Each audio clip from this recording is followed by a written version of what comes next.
तर मालेगावात जाऊयात। मालेगाव महापालिकेवर इस्लाम पार्टीचा झेंडा फडकलाय। पहिल्यांदाच निवडणूक लढणाऱ्या पक्षानं पहिल्याच फटक्यात महापालिका जिंकली, ज्यामुळे मालेगावची निवडणूक ही विशेष ठरली आहे। मात्र मालेगावच्या महापौरपदी कोण बसणार यावरून चांगला सस्पेन्स वाढला होता। महापौर पदाची निवड नेमकी कशी झाली आहे पाहूया त्या स्पेशल रिपोर्टमधून।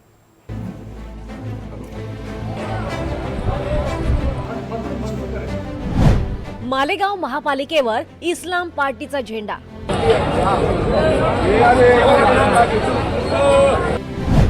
महापौर पदाच्या लढतीत नसरीन बानो शेख विजयी।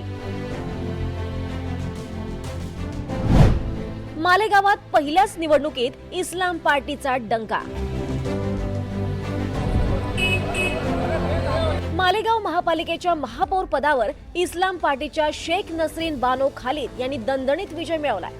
महापौर पदासाठी झालेल्या थेट लढतीत शेख नसरीन बानो यांना एकूण 43 मतं मिळाली, तर शिवसेनेच्या उमेदवार लता सखाराम घोडके यांना 18 मतांवर समाधान मानावं लागलं। तर उपमहापौर पदाच्या लढतीत समाजवादी पक्षाच्या शाने हिंद निहाल अहमद यांचा विजय झाला।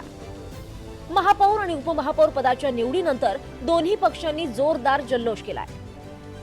देखो, हमने इलेक्शन जो लड़ा है मालेगांव सेकुलर फ्रंट की तरफ से, हमारा विकास और शहर का तहफ़्फ़ुज़ यानी शहर की सिक्योरिटी, इस मुद्दे पर हमने इलेक्शन लड़ा है।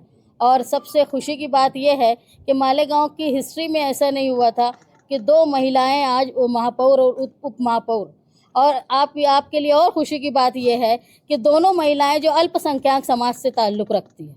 तो ये मैं मानती हूँ कि ये जो हमारी जीत है, ये भारत जो गांधी का भारत है, उसमें बाबा साहेब अम्बेडकर के संविधान की जीत है। सबसे पहले अल्लाह रब्बुल इज़्ज़त का शुक्र अदा करती हूँ। अगर आज हमारे दरमियान मरहूम शेख रशीद साहब अगर हयात होते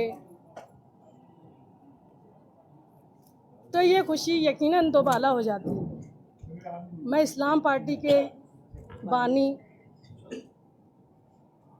शेख आसिफ साहब की भी शुक्रिया अदा करती हूँ।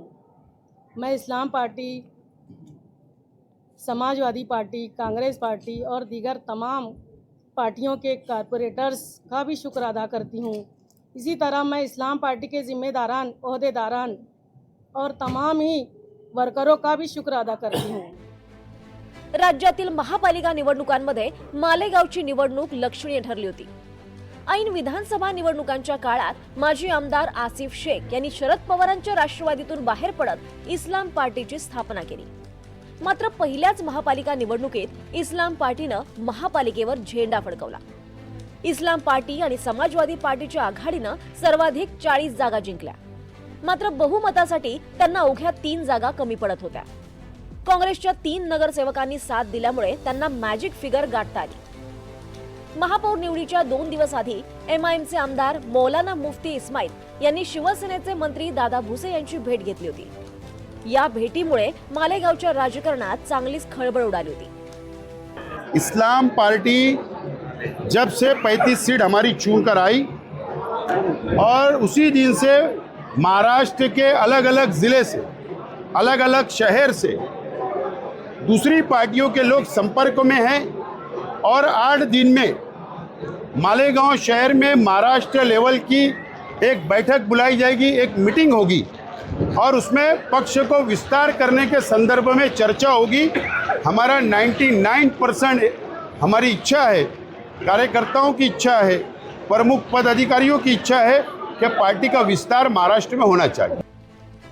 मालेगाव महापौर पदाच्या लढतीत भाजप आणि एमआयएमनं तटस्थ राहण्याचा निर्णय घेतला। मालेगावमध्ये इस्लाम पार्टीचा उदय झालाय।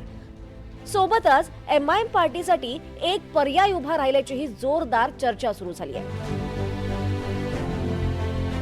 निलेश वाघ, एनडीटीव्ही मराठी, मालेगाव।